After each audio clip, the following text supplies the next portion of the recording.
Hello students, welcome to you in Prince Education Hub Seeker. This is your science period.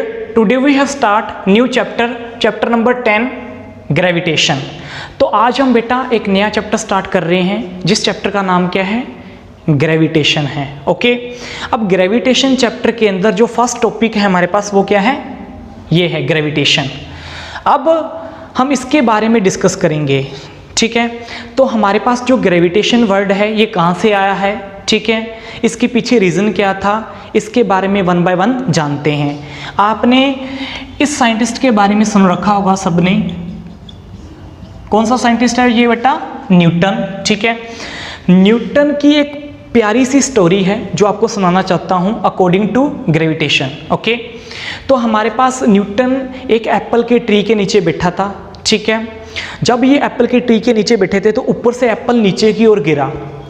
जब ऊपर से Apple नीचे की ओर गिरा तो इन्होंने सोचने लग गए अपने मन के अंदर, ठीक है, कि हमारे पास ये जो एप्पल है ये नीचे क्यों गिरा है, अर्थ की ओर क्यों गिरा है, ये ऊपर क्यों नहीं गया. तो इनके मन में काफ़ी सारी थिंकिंग आने लगी कि ऐसा हो सकता है, ऐसा हो सकता है, ऐसा हो सकता है. तो बाद में इन्होंने ये कंक्लूजन निकाला बेटा कि अर्थ के अंदर हमारे पास कुछ ना कुछ फोर्स होती है जिसकी वजह से अर्थ जो है किसी ना किसी ऑब्जेक्ट को अपनी ओर अट्रैक्ट करती है. इस टाइप की फोर्स को क्या बोलते हैं बेटा, ग्रेविटेशनल फोर्स बोलते हैं. ठीक है, तो हमारे पास यहाँ से ये जो ग्रेविटेशनल वर्ड है ये यहाँ से आया है, जो किसने हमें बताया था बेटा, न्यूटन ने बताया था. ओके, तो हमारे पास आपको पता है फिर न्यूटन ने अपने मन के अंदर सोचा कि हमारे पास ये जो सेम फोर्स है ये सभी ऑब्जेक्ट के अंदर अप्लाई होती है. जितना भी हमारा यूनिवर्स है, हमारे यूनिवर्स के अंदर जितने भी ऑब्जेक्ट हैं एक दूसरे को अपनी ओर अट्रैक्ट कर रहे हैं. वो किस फोर्स से अट्रैक्ट कर रहे हैं, इसी ग्रेविटेशनल फोर्स से अट्रैक्ट कर रहे हैं. जैसे मान लो सन जो है, सन के चारों ओर प्लेनेट मूव कर रहे हैं, किस फोर्स से, ग्रेविटेशनल फोर्स से. मून जो है अर्थ के चारों ओर चक्कर लगा रहा है, किसकी वजह से, ग्रेविटेशनल फोर्स से. ठीक है, फिर हम कहें जो सैटेलाइट होते हैं अर्थ के चारों ओर मूव करते रहते हैं, किसकी वजह से, ग्रेविटेशनल फोर्स की वजह से. और एग्जांपल ले लो, जैसे हमारे पास क्लाउड बनते हैं तो रेन नीचे की ओर क्यों गिरती है, ऊपर की ओर क्यों नहीं जाती, ड्यू टू ग्रेविटेशनल फोर्स.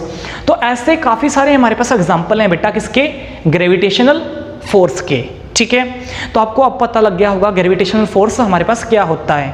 हमारे पास चाहे अर्थ के अंदर हो कोई ऑब्जेक्ट, चाहे अर्थ के बाहर हो, ठीक है, तो जितने भी ऑब्जेक्ट हैं हमारे पास वो अर्थ अपने ओर उनको क्या करती है बेटा, अट्रैक्ट करती है. और जिस फोर्स से वो अट्रैक्ट कर रही है उसको क्या बोलते हैं, ग्रेविटेशनल फोर्स.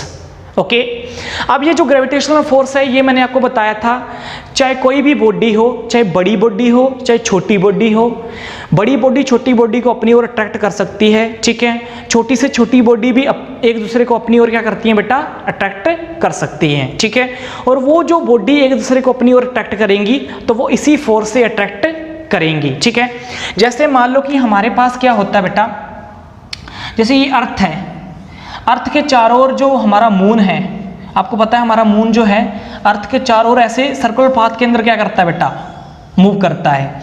अब हमारे पास जो हमारा मून है, ठीक है, वो अर्थ के चारों ओर सर्कुलर पाथ के अंदर ही क्यों मूव करता है, इसके पीछे रीज़न क्या है, इसको हम एक एक्टिविटी के थ्रू समझेंगे. कैसे, हमारे पास हम क्या ले लेंगे बेटा, एक स्टोन ले लेंगे.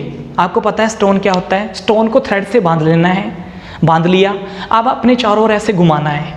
जब आप अपने चारों ओर ऐसे घुमाओगे तो स्टोन किस पाथ में मूव करेगा, सर्कुलर पाथ के अंदर मूव कर रहा है आपके चारों ओर.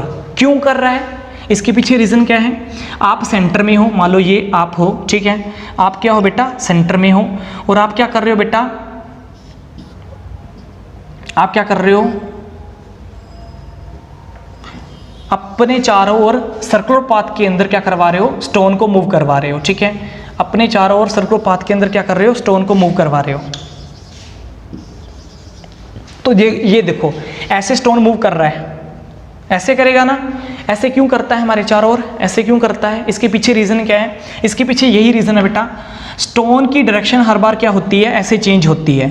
स्टोन की डायरेक्शन हर बार क्या हो रही है बेटा, चेंज हो रही है, देखो, जिसकी वजह से उसकी वेलोसिटी भी क्या होती है, चेंज होती है। और आपको पता है जब वेलोसिटी चेंज होगी तो उसमें क्या होगा, हमारे पास एक्सेलरेशन होगा, ठीक है। और हमारे पास इसी की वजह से हमारे पास क्या होता है, जो हमारा स्टोन है वो हमारे चारों ओर सर्कुलर पाथ के अंदर क्या करता है, मूव करता है, ठीक है। अब ये जो हमारे पास सर्कुलर पाथ के अंदर ही क्यों मूव करता है, इसके पीछे रीजन है सेंट्रीपिटल फोर्स। याद रख लेना, कौन सी फोर्स बेटा, सेंट्रीपिटल फोर्स। सेंट्रीपिटल फोर्स एक ऐसी फोर्स होती है जो कि हमेशा हमारे पास किसकी ओर लगती है, सेंटर की ओर लगती है। जैसे मान लो कि मैं स्टोन को चारों ओर मूव करवा रहा हूँ अपनी चारों ओर, तो ये जो फोर्स है वो क्या करेगी, स्टोन को मेरी ओर खींचेगी। तो स्टोन मेरी ओर खींचेगा तो स्टोन क्या करेगा, सर्कुलर पाथ के अंदर क्या करेगा बेटा, मूव करेगा। तो हर बार क्या हो रहा है, इस फोर्स की वजह से स्टोन जो है वो क्या कर रहा है बेटा, हमारी ओर खींचा चला आ रहा है, ठीक है, सेंटर की ओर खींचा चला आ रहा है। और हमारे पास जब स्टोन सेंटर की ओर खींचा चला आएगा तो यह क्या करेगा, सर्कुलर पाथ के अंदर क्या करेगा बेटा, मूव करेगा। और इसके अंदर जो फोर्स अप्लाई हो रही है हमारे बीच में और इसके बीच में, जो सेंटर में ये जो फोर्स अप्लाई हो रही है, इसी फोर्स को क्या बोलते हैं बेटा, सेंट्रीपिटल फोर्स बोलते हैं, ठीक है। तो सुन लेना, हमारे पास सेंट्रीपिटल फोर्स क्या होती है, एक ऐसी फोर्स जिसकी वजह से हमारे पास कोई भी जो ऑब्जेक्ट है वो सेंटर की ओर फोर्स की वजह से खींचा चला आता है। इस टाइप की फोर्स को क्या बोलते हैं, सेंट्रीपिटल फोर्स बोलते हैं। ऐसा ही हमारे पास अर्थ के अंदर होता है। अर्थ के चारों ओर जो मून है वो ऐसे चक्कर लगाता है, ठीक है। सर्कुलर पाथ के अंदर क्यों चक्कर लगाता है, इसके पीछे यही रीज़न है कि हमारे पास इसकी हर बार क्या हो रही है, वेलोसिटी डायरेक्शन चेंज हो रही है और उसकी वजह से वेलोसिटी चेंज होगी और इसमें भी क्या होगा, सेंट्रीपिटल फोर्स होगा। और सेंट्रीपिटल फोर्स आने की वजह से अर्थ के चारों ओर जो है मून इस पाथ में क्या करता है बेटा, चक्कर लगाता है, ठीक है। अगर मान लो कि यहाँ पे सेंट्रीपिटल फोर्स ना हो, सपोज कर लो कि यहाँ पे मान लो कि सेंट्रीपिटल फोर्स ना हो, ठीक है, यहाँ पे सेंट्रीपिटल फोर्स हमारे पास ना हो, तो क्या होगा, सेंट्रीपिटल फोर्स जब हटा देंगे तो वो ऑब्जेक्ट जो है सीधा स्ट्रेट लाइन के अंदर मूव करेगा, स्ट्रेट लाइन के अंदर जाएगा। जैसे मान लो कि हमारा अर्थ का मान लो कोई फोर्स नहीं है, मून का भी कोई फोर्स नहीं है, तो क्या हमारे पास जो अर्थ और मून है वो तब भी कांटेक्ट में रहेंगे, नहीं रहेंगे। मून जो है वो सीधा चला जाएगा, ठीक है, हमारा जो अर्थ से उसका कांटेक्ट दूर चला जाएगा अगर हमारे पास इनके बीच में कोई ना कोई फोर्स ना हो। तो ये एक कुछ ना कुछ फोर्स की वजह से एक दूसरे से क्या होते हैं बेटा, जुड़े रहते हैं। तो जितनी भी बॉडी हमारे पास यूनिवर्स के अंदर वो किसी ना किसी फोर्स की वजह से एक दूसरे से जुड़ी हुई है, ठीक है, एक दूसरे से अट्रैक्शन में है। इस टाइप की फोर्स को क्या बोलते हैं बेटा, ग्रेविटेशनल फोर्स बोलते हैं। और जो अर्थ और मून के बीच में हमारे पास जो फोर्स लग रहा है वो कौन सा लग रहा है, सेंट्रीपिटल फोर्स लग रहा है, जिसकी वजह से अर्थ जो है मून के जो हमारा मून है अर्थ के चारों ओर क्या कर रहा है, सर्कुलर पाथ के अंदर मूव कर रहा है। ओके, ये इतना हो गया हमारे पास। नेक्स्ट देखो हमारे पास और देखते हैं इसके अंदर, नेक्स्ट है हमारे पास इसके अंदर देखो ग्रेविटेशनल फोर्स की डेफिनेशन, कि एक्चुअल में ग्रेविटेशनल फोर्स की डेफिनेशन क्या होती है। ग्रेविटेशनल फोर्स की डेफिनेशन हमारे पास क्या होगी बेटा, कि सभी यूनिवर्स के अंदर, हमारा जो यूनिवर्स है उसके अंदर जो हमारे पास कोई भी ऑब्जेक्ट हो, चाहे बड़ा ऑब्जेक्ट हो चाहे छोटा ऑब्जेक्ट हो, वो एक दूसरे को अपनी ओर क्या कर रहा है बेटा, अट्रैक्ट कर रहा है। और उनके बीच में जो फोर्स अप्लाई हो रही है वो हमारे पास क्या होती है, ग्रेविटेशनल फोर्स। ये हमारे पास क्या है, डेफिनेशन है ग्रेविटेशनल फोर्स की। अब आप कहोगे कैसे सर, जैसे मान लो कि फॉर एग्जाम्पल है, जैसे मान लो कि मेरे पास एप्पल है या मेरे पास कोई ऑब्जेक्ट है, मान लो एप्पल है, एप्पल को मैंने ऊपर की ओर फेंका तो एप्पल क्या आएगा, नीचे आएगा अर्थ की ओर। किसकी वजह से, ग्रेविटेशनल फोर्स की वजह से, ये आपको पता है। ओके, अब हमारे पास मैं कहूँ कि एप्पल के अंदर भी क्या होती है, अट्रैक्शन फोर्स होती है। एप्पल भी क्या करता है, अर्थ को अपनी ओर अट्रैक्ट करता है। आप कहोगे कैसे सर, यस, एप्पल भी क्या करता है बेटा, अर्थ को अपनी ओर खींचता है और अर्थ भी क्या कर रही है, एप्पल को अपनी ओर खींच रही है। लेकिन अर्थ का मास बड़ा होने की वजह से जो हमारे पास क्या होता है, वो एप्पल उसकी ओर खींचा चला आता है, ठीक है, क्योंकि आपको पता है एप्पल का मास क्या है, अर्थ के मुकाबले क्या है, अर्थ के कंपैरिजन में क्या है, बिल्कुल छोटा है। तो एप्पल का अगर कंपैरिजन करें अर्थ से बिल्कुल छोटा है, जिसकी वजह से हमारे पास एप्पल जो है वो अर्थ की ओर ही अट्रैक्ट होता है। अब सेम एग्जांपल लगाते हैं हम किसके ऊपर, मून और अर्थ के बीच में। आपको पता है अर्थ का मास बहुत ज़्यादा बड़ा होता है एज कंपेयर टू मून, इसलिए जो अर्थ है उसके चारों ओर चक्कर कौन लगाता है बेटा, मून लगाता है। इसी की वजह से क्या हमारे पास मून के अंदर कोई ग्रेविटेशनल फोर्स नहीं है बेटा, मून के अंदर भी ग्रेविटेशनल फोर्स है, लेकिन हमें कब पता लगता है कि मून के अंदर ग्रेविटेशनल फोर्स है, वो अर्थ को अपनी ओर अट्रैक्ट कर रहा है, लेकिन अर्थ को खींच नहीं सकता। क्यों नहीं खींच सकता, इसके पीछे रीजन क्या है, क्योंकि अर्थ का मास जो है मून के मास से बेटा क्या है, बड़ा है। ओके, अब आपको मून की जो ग्रेविटेशनल फोर्स है वो कहाँ पे फील होती है, जैसे टाइड्स आते हैं, लहरें उड़ती हैं समुद्र के अंदर, वो किसकी वजह से होती हैं, मून के ग्रेविटेशनल फोर्स की वजह से ही होती हैं। ओके, जो टाइड्स आते हैं वो समुद्र के अंदर या ओशियन के अंदर ही क्यों आते हैं बेटा, इसके पीछे रीजन यही है कि उनका एरिया बड़ा होता है जहाँ पे मून का ग्रेविटेशनल फोर्स ज़्यादा अप्लाई होता है, जिसकी वजह से हमें टाइड्स दिखाई देते हैं सी और ओशियन के अंदर। ओके, तो हमें इसके अंदर ये डिस्कस कर लिया ग्रेविटेशनल फोर्स के बारे में। आगे हम डिस्कस करेंगे बेटा universal law of gravitation. Next जो टॉपिक है हमारे पास वो क्या है बेटा, universal law of gravitation. Universal law of gravitation, ठीक है, तो हमारे पास लॉ क्या होता है ग्रेविटेशन का, उसके बारे में डिस्कस करेंगे।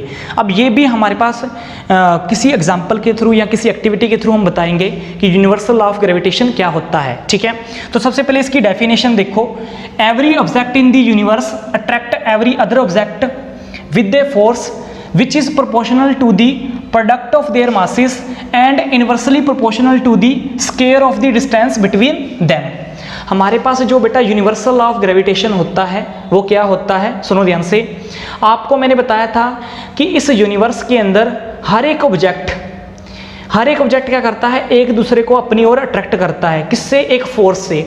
वो जो फोर्स होती है वो किसके डायरेक्टली प्रोपोर्शनल होती है, product of their masses. Product of their masses मतलब दो ऑब्जेक्ट हैं उनके मासेस के प्रोडक्ट के वो डायरेक्टली प्रोपोर्शनल होती है, लेकिन हमारे पास इनवर्सली प्रोपोर्शनल होती है किसके, square of distance between them. उनके बीच में जितनी डिस्टेंस है उनके स्क्वायर के क्या होती है बेटा, इनवर्सली प्रोपोर्शनल होती है। कैसे होती है ये हम यहाँ पे बताएंगे। मान लो कि हमारे पास कोई ए ऑब्जेक्ट है, ये बड़ा ऑब्जेक्ट है, और ये बी ऑब्जेक्ट है, ये छोटा ऑब्जेक्ट है। इसका मास हमने सपोज कर लिया कैपिटल एम है, इसका मास क्या है, स्मॉल एम है।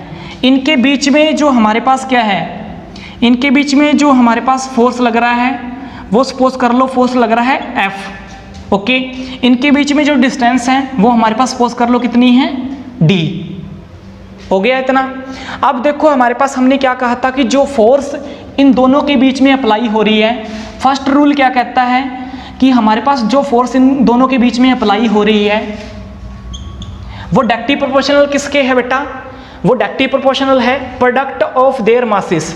एक पहला रूल ये कहता है, पहले ये रूल देखो, प्रोडक्ट ऑफ देयर मासेस, मास का प्रोडक्ट करना है एम का और एम का, तो कैपिटल एम है इसका मास और इसका मास क्या है, स्मॉल एम है। ठीक है, तो फर्स्ट रूल क्या कहता है हमारे पास बेटा कि हमारे पास हर एक जो ऑब्जेक्ट है यूनिवर्स के अंदर एक दूसरे से अट्रैक्ट कर रहा है, और जिस फोर्स से वो अट्रैक्ट कर रहा है वो फोर्स किसके डायरेक्टली प्रोपोर्शनल है, प्रोडक्ट ऑफ देयर मासेस। तो पहला हमने रूल यहाँ पे लगा दिया। दूसरा रूल क्या कहता है कि हमारे पास इनवर्सली प्रोपोर्शनल है, उल्टा अपोजिट किसके है, square of the distance between them. उनके बीच में जो डिस्टेंस है, डिस्टेंस कितना है, ए और बी के बीच में डिस्टेंस कितना है, डी है, तो इनवर्सली प्रोपोर्शनल होगा उनके डिस्टेंस के स्क्वायर के। तो हमारे पास क्या होगा, ये इनवर्सली प्रोपोर्शनल होगा मतलब उल्टा होगा किसके, उनकी डिस्टेंस के स्क्वायर के। कोई डाउट? तो दोनों रूल मैंने यहाँ पे जो यूनिवर्सल ऑफ ग्रेविटेशन का जो रूल था वो यहाँ पे मैंने बता दिया है। ये डेफिनेशन के अंदर था और ये मैंने इसको फॉर्मूले के अंदर कन्वर्ट कर दिया है। ओके, अब क्या करना है, कंबाइनिंग करनी है दोनों इक्वेशनों को। दोनों इक्वेशनों को जब कंबाइन करेंगे तो आपको पता है हमारे पास दोनों इक्वेशनों को कंबाइन करो तो हमारे पास क्या आएगा, एफ इज डायरेक्टली प्रोपोर्शनल, ऊपर क्या है एम इंटू में एम, नीचे क्या है डी स्क्वायर। दोनों को कंबाइन कर लिया। अब डायरेक्टली प्रोपोर्शनल का जब साइन हटाएंगे तो उसकी वजह से उसके रिप्लेस में क्या लगेगा, जी की वैल्यू लगेगी। जी क्या है हमारे पास, जो उन दोनों के बीच में जो ग्रेविटेशनल फोर्स लग रहा है, जिनकी वजह से ये एक दूसरे के क्या है बेटा, अट्रैक्शन में है। तो डायरेक्टली प्रोपोर्शनल का साइन हटाएंगे, उसकी जगह क्या लगा देंगे बेटा, जी। और ये जो जी होता है हमारे पास, ये याद रख लेना, जी इज ए प्रोपोर्शनली कांस्टेंट, ठीक है। या इसको बोलते हैं, जी क्या होता है, यूनिवर्सल ग्रेविटेशनल कांस्टेंट होता है, ठीक है। जी क्या होता है, यूनिवर्सल ग्रेविटेशन कांस्टेंट होता है, और इसकी वैल्यू भी क्या होती है बेटा, कांस्टेंट होती है, जो कभी भी चेंज नहीं होती, चाहे बड़ा ऑब्जेक्ट हो चाहे छोटा ऑब्जेक्ट हो, ठीक है। चाहे दोनों बड़े ऑब्जेक्ट हों, दोनों के बीच में जो लगने वाला फोर्स जी है वो कभी भी चेंज नहीं होता, उनकी वैल्यू भी कभी भी चेंज नहीं होती। तो यहाँ से क्या करना है बेटा, ये हमारे पास ये फॉर्मूला आ गया, F equal G M into में एम अपॉन में डी स्क्वायर, ओके। तो यही हमारे पास क्या है, यूनिवर्सल लॉ ऑफ ग्रेविटेशन है। अब इसमें से जी की वैल्यू निकालेंगे। जी की वैल्यू निकालने के लिए हम क्या करेंगे, सुनो ध्यान से, हम इसको क्रॉस मल्टीप्लाई करो, इसको क्रॉस मल्टीप्लाई करो तो क्या आएगा, F इंटू में D square equal to G M into में एम, यहाँ से जी निकालेंगे तो क्या आएगा, F इंटू में डी स्क्वायर अपॉन में एम इंटू में, ये देखो यहाँ से हमने जी का वैल्यू निकाल दिया, जी क्या आ गया, F इंटू में डी स्क्वायर एम इंटू में एम, ठीक है।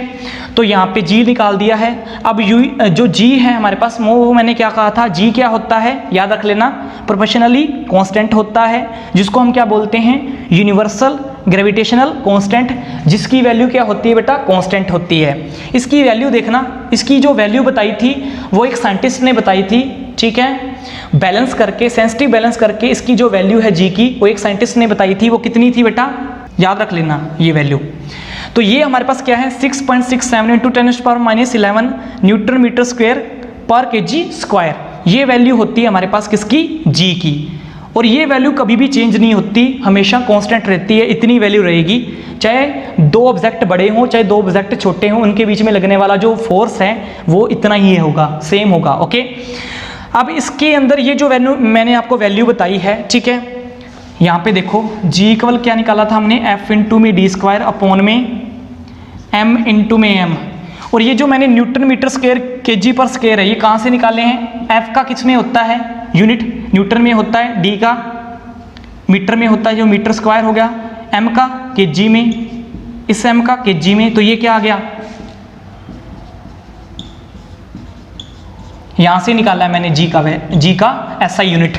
तो जी का SI यूनिट कहाँ से निकाला है मैंने, यहाँ से निकाला है, इस फॉर्मूले से, ठीक है। तो newton metre square KG square, ये ऊपर लेके जाएंगे तो हमारे पास क्या होगा, यही जो होगा जो हमने अभी बताया है, ये बन जाएगा न्यूटन मीटर स्क्वायर, ये वाला, ठीक है, ओके। और ये हमारे पास जी की जो वैल्यू हो वो मैंने आपको बता दी है। किस साइंटिस्ट ने बताई थी ये वैल्यू, हेनरी ने, ठीक है, याद रख लेना, हेनरी नाम का एक साइंटिस्ट था जिसने ये वैल्यू हमें जी की दी थी, ओके। तो ये हमारे पास क्या होता है बेटा, यूनिवर्सल लॉ ऑफ ग्रेविटेशन होता है, ओके। तो ये हमारे पास क्या था, यूनिवर्सल लॉ ऑफ ग्रेविटेशन था।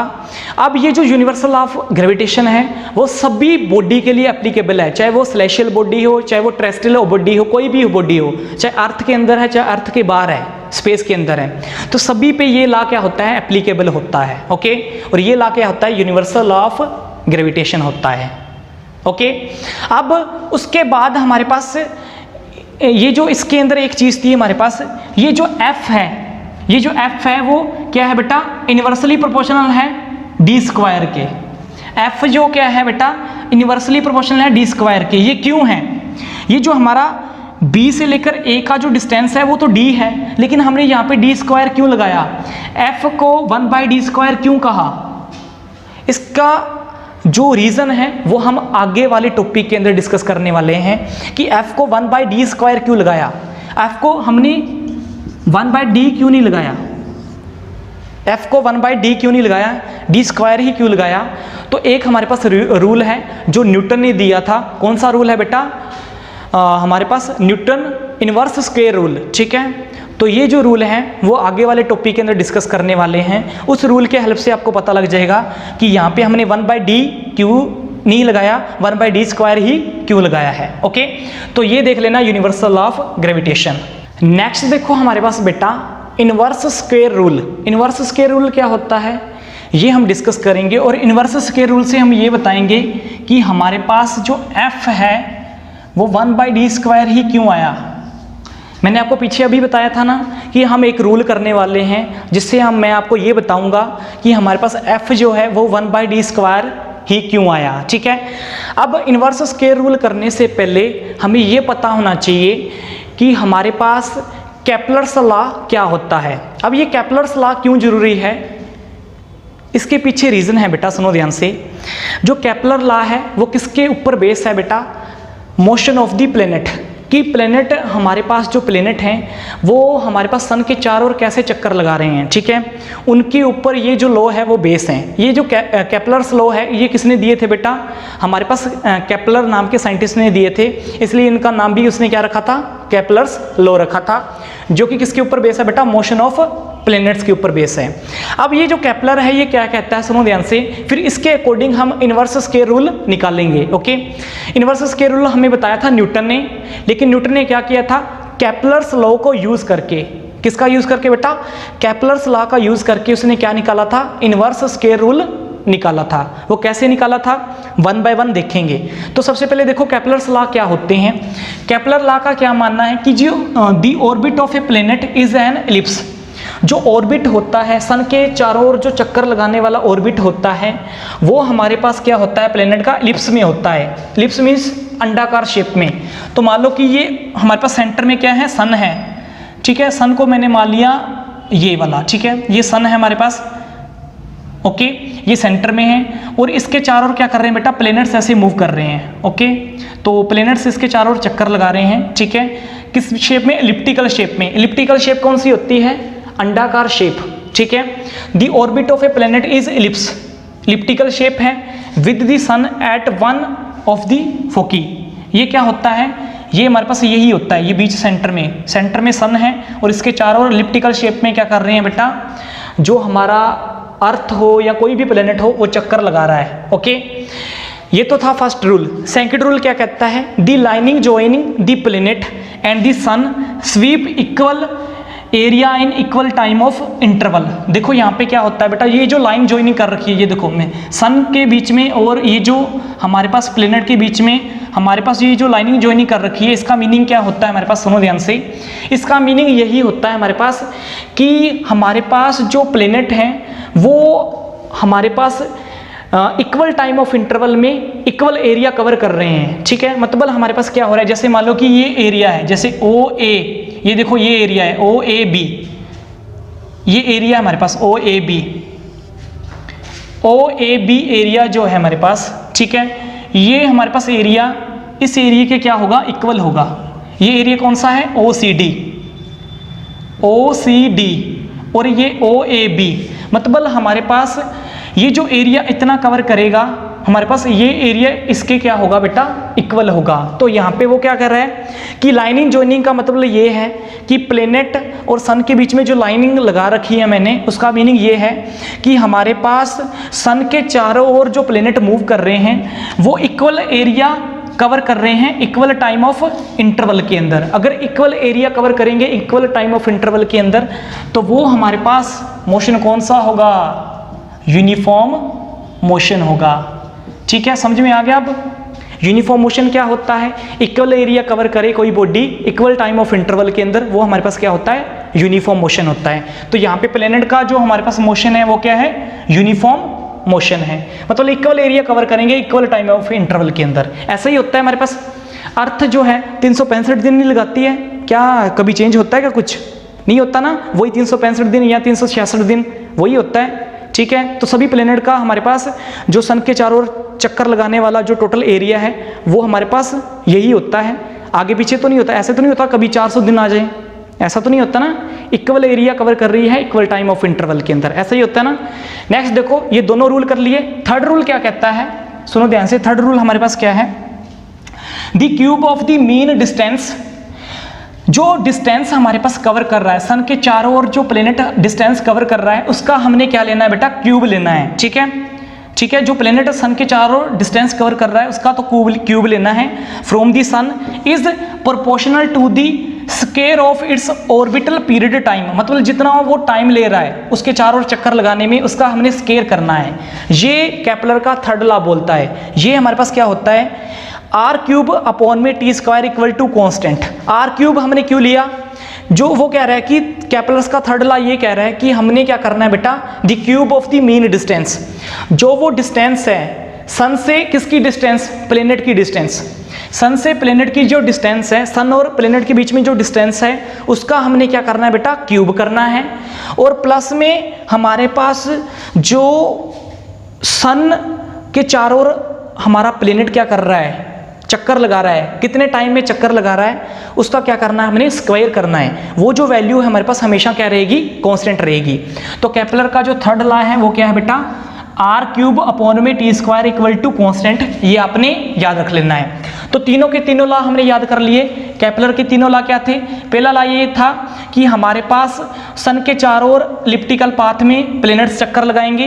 दूसरा क्या था, जो हमारे पास प्लैनेट चक्कर लगा रहे हैं सन के चारों ओर, वो इक्वल एरिया कवर करेंगे इक्वल टाइम ऑफ इंटरवल में। थर्ड क्या था हमारे पास, जो सन और किसके बीच में, हमारे पास प्लैनेट के बीच में जो डिस्टेंस होता है उसका हमने क्यूब लेना है, और जो उसके चारों ओर चक्कर लगाने में जितना टाइम लग रहा है उसका क्या लेना है, स्क्वायर लेना है। वो वैल्यू हमारे पास क्या होगी, हमेशा कांस्टेंट होगी। ये थर्ड लॉ है हमारे पास। तीनों के तीनों लॉ हमने यहाँ पे आपने क्या कर लेने हैं, अच्छे से इसको लर्न कर लेना है। अब इन्हीं के बेस पे हम क्या निकालेंगे बेटा, इनवर्स स्क्वायर लॉ निकालेंगे। आप ये बात याद रख लेना, हमें केपलर ने कभी ये नहीं बताया था कि मोशन जो होता है प्लेनेट का किसके चारों ओर, सन के चारों ओर, वो क्यों होता है। ये हमें न्यूटन ने बताया था कि हमारे सन के चारों ओर जो प्लेनेट मूव कर रहे हैं वो किसकी वजह से कर रहे हैं, ग्रेविटेशनल फोर्स की वजह से। वो किसने बताया था, न्यूटन ने हमें बताया था। ठीक है, उनके बीच में सन और प्लेनेट के बीच में क्या लग रही है, ग्रेविटेशनल फोर्स लग रही है, जिसकी वजह से प्लेनेट सन के चारों ओर क्या कर रहे हैं, चक्कर लगा रहे हैं। सिर्फ 3 लॉ दिए थे हमें केपलर ने मोशन ऑफ प्लेनेट के बेस पे। ठीक है, हमें मोशन ऑफ प्लेनेट का सन के चारों ओर ये नहीं बताया था, सिर्फ 3 लॉ दिए थे। और इन्हीं 3 लॉ का यूज करके उसने क्या निकाला बेटा, न्यूटन ने इनवर्स स्क्वायर लॉ रूल निकाला। अब ये इनवर्स स्क्वायर रूल क्या होता है ये हम आगे डिस्कस करेंगे। अब ये तीनों लॉ अच्छे से पढ़ लेना, ओके। उसके बाद हम करते हैं इनवर्स स्क्वायर रूल। नेक्स्ट देखो बेटा, हम इनवर्स स्क्वायर रूल निकालेंगे किसकी हेल्प से, हमने डिस्कस किया था केपलर्स लॉ की हेल्प से। ठीक है, सपोज कर लो कि हमारे पास उसमें हमने क्या माना था कि हमारा इलिप्टिकल शेप है। हम सपोज करते हैं कि हमारे पास प्लैनेट जो सन के चारों ओर चक्कर लगा रहे हैं वो सर्कुलर पाथ के अंदर लगा रहे हैं। सपोज कर लेना है कि सन के चारों ओर जो प्लैनेट्स चक्कर लगा रहे हैं वो सर्कुलर पाथ के अंदर लगा रहे हैं। ठीक है, सन के और इसके बीच में जो प्लैनेट के बीच में हमारे पास क्या है, रेडियस है, वो आर है। जो उनकी ऑर्बिटल वेलोसिटी है, किस वेलोसिटी से वो मूव कर रहे हैं सन के चारों ओर, वो हमारे पास क्या है, v है। ठीक है, तो यहाँ पे क्या होगा, सबसे पहले देखो हमारे पास जो फोर्स अप्लाई होगी सन की किसके ऊपर, प्लैनेट्स के ऊपर। सन की फोर्स जो अप्लाई होगी हमारे पास किसके ऊपर, प्लैनेट्स के ऊपर, वो किसके डायरेक्टली प्रोपोर्शनल होगी बेटा, v स्क्वायर अपॉन में r। यहाँ पे v का स्क्वायर क्यों दिया गया हमारे पास, क्योंकि ऑर्बिटल वेलोसिटी हमारे पास वो क्या होगी, हमारे पास v स्क्वायर के अंदर होगी। हमने पहले भी डिस्कस किया था कि जो टाइम पीरियड हमारे पास एग्जिस्ट करेगा वो हमने स्क्वायर के अंदर लेना है। तो ऑर्बिटल वेलोसिटी जो v से मूव कर रहा है वो भी हमने किस में लेनी है, स्क्वायर के अंदर। और उनके बीच में जो रेडियस है वो क्या है, r है। ये इक्वेशन मान लेनी है आपने फर्स्ट। ठीक है, तो F जो फोर्स है वो डायरेक्टली प्रोपोर्शनल है v स्क्वायर अपॉन में r। अगर आपको पता है t हम क्या लेते हैं, टाइम पीरियड लेते हैं, तो आपको पता है जो हमारे पास सर्कुलर ऑर्बिट होता है उसका सरकमफेरेंस कैसे निकालते हैं, उसकी वैल्यू क्या होती है, v इक्वल 2 पाई r अपॉन में t। होती है या नहीं होती, मैथमेटिक्स के अंदर आपने डिस्कस कर रखा होगा। v इक्वल क्या होता है, 2 पाई r अपॉन में t। ये हमने उसमें भी डिस्कस किया था, किसमें, यूनिफॉर्म सर्कुलर मोशन के अंदर सरकमफेरेंस की वैल्यू। ओके, तो यहाँ पे ये हो गया। यहाँ पे देखो v का स्क्वायर कर दो, v का मैंने यहाँ पे स्क्वायर कर दिया। 2 पाई क्या होता है, कांस्टेंट वैल्यू होती है। 2 पाई की जगह मैंने क्या लगा दिया, डायरेक्टली प्रोपोर्शनल साइन लगा दिया, क्योंकि इसकी वैल्यू कांस्टेंट होगी इसलिए मैंने इसकी जगह ये लगा दिया। r का मैंने क्या कर दिया, यहाँ पे v का स्क्वायर कर दिया तो r का भी क्या होगा, स्क्वायर होगा। यहाँ पे ये देख लो, इसका एक और टर्म देख लो, v को मैंने क्या कर दिया, डायरेक्टली प्रोपोर्शनल कर दिया। 2 पाई कांस्टेंट वैल्यू है तो इसकी जगह मैंने लगा दिया r अपॉन में t। अब तो कोई दिक्कत नहीं है। अब ये जो इक्वेशन हमारे पास आई है, इस इक्वेशन का स्क्वायर करेंगे तो ये देखो v square directly proportional r का स्क्वायर अपॉन में t का स्क्वायर। तो ये इक्वेशन कहाँ से आई है? इसी से आई है। इसका स्क्वायर करा है और 2 पाई की वैल्यू को मैंने कांस्टेंट मानना है। ये देखो डायरेक्टली प्रोपोर्शनल कांस्टेंट। फिर देखो ये हमारे पास क्या होगा, अब इस वैल्यू को रीअरेंज कर लो। हमने क्या करना है, ऊपर नीचे r से डिवाइड कर देना है। हम ऊपर भी r से क्या कर देंगे, मल्टीप्लाई, नीचे भी r से मल्टीप्लाई कर देंगे। तो क्या आएगा, जब ऊपर r से मल्टीप्लाई करेंगे और नीचे हम क्या कर देंगे, r से मल्टीप्लाई, ऊपर r से मल्टीप्लाई नीचे r से डिवाइड, तो क्या आएगा 1/r इंटू में r का क्यूब, नीचे क्या आएगा t स्क्वायर। हो गया। अब आपको पता है ये जो वैल्यू होती है हमारे पास r क्यूब t स्क्वायर, ये क्या होती है, कांस्टेंट वैल्यू होती है। हमने अभी किया था केपलर थर्ड लॉ, क्या था, r क्यूब अपॉन में t स्क्वायर क्या होता है, कांस्टेंट। तो ये वैल्यू हमारे पास क्या होगी, कांस्टेंट। हमारे पास सिर्फ वैल्यू कौन सी बचेगी, v square directly proportional 1/r। तो ये सिर्फ वैल्यू हमारे पास बच जाएगी। ओके, अब इस वैल्यू को हमने पुट करना है किसके अंदर, इसके अंदर, क्योंकि v स्क्वायर की वैल्यू क्या है हमारे पास 1/r है, इसके अंदर पुट कर दो। तो v स्क्वायर की वैल्यू क्या है 1/r। तो v स्क्वायर की वैल्यू जब 1/r पुट करोगे तो नीचे क्या आ जाएगा, ये v स्क्वायर की जगह क्या आएगा 1/r। तो ये क्या होगा, r इंटू आर क्या होगा, r का स्क्वायर। जब हमने इसकी वैल्यू किसके अंदर पुट की बेटा, इसके अंदर, तो ये क्या बन गया, f is directly proportional 1/r square. तो यहाँ से हमने क्या निकाल दिया बेटा, इनवर्स स्क्वायर रूल निकाल दिया। ओके, तो ऐसे आपने देख लेना है इस इनवर्स स्क्वायर रूल को, ठीक है। तो हमने पहले क्या किया था बेटा, इसके अंदर सर्कुलर ऑर्बिट माना था, ठीक है। उसके अकॉर्डिंग हमने f फोर्स निकाला, फिर हमने सरकमफेरेंस निकाला, फिर इसमें 2 पाई की वैल्यू को कांस्टेंट किया, इसका स्क्वायर कर दिया, फिर हमने रीअरेंजमेंट किया, ऊपर r से मल्टीप्लाई नीचे r से डिवाइड, ये वैल्यू आ गई। इस वैल्यू को हम कांस्टेंट बोलते हैं, सिर्फ ये वैल्यू बचेगी, इस वैल्यू को इसके अंदर पुट कर दो, ये हमारे पास क्या आएगा, इनवर्स स्क्वायर रूल आ जाएगा। ओके, नेक्स्ट देखो हमारे पास बेटा importance of universal law of gravitation. Importance क्या है यूनिवर्सल लॉ ऑफ ग्रेविटेशन की, तो इंपॉर्टेंस क्या होती है, सुनो ध्यान से। सबसे पहली इंपॉर्टेंस है the force that bind us to earth. इसी फोर्स के कारण हम अर्थ से बाइंड रहते हैं, जुड़े रहते हैं अर्थ से, ठीक है। अगर ये फोर्स ना होती तो हम क्या होते, स्पेस के अंदर ऐसे मूव करते रहते हैं, ठीक है। सेकंड क्या है, the motion of the moon around the earth. Moon का जो मोशन है किसके चारों ओर, अर्थ के चारों ओर, किसकी वजह से है, यूनिवर्सल लॉ ऑफ ग्रेविटेशन की वजह से है। The motion of planet around the sun. Motion जो होता है प्लेनेट का किसके अराउंड, सन के चारों ओर, किसकी वजह से, इसकी वजह से। The tides due to the moon and the sun. देखो टाइड्स आते हैं सी और ओशियन के अंदर, बड़ी बड़ी जो लहरें उठती हैं वो किसकी वजह से होती हैं, मून और सन की ग्रेविटेशनल फोर्स की वजह से होती हैं। तो ये कुछ इंपॉर्टेंस है हमारे पास किसकी बेटा, यूनिवर्सल लॉ ऑफ ग्रेविटेशन की। ओके, तो मेनली आज हमने बेटा ग्रेविटेशनल फोर्स के बारे में डिस्कस किया, ठीक है। फिर हमने यूनिवर्सल लॉ ऑफ ग्रेविटेशन पढ़ा, फिर हमने केपलर्स लॉ भी डिस्कस किए जो आपकी बुक के अंदर नहीं दे रखे हैं, फिर हमने न्यूटन्स के लॉ के बारे में डिस्कस किया, ठीक है। तो बाद में लास्ट में हमने पढ़ा importance of universal law of gravitation. ये जो जितने भी टॉपिक हैं बहुत ज़्यादा इंटरेस्टिंग टॉपिक हैं, इनको आप एक बार पढ़ लेना, ठीक है, फिर आपको अच्छे से समझ में आ जाएंगे। Okay, thanks for watching this video.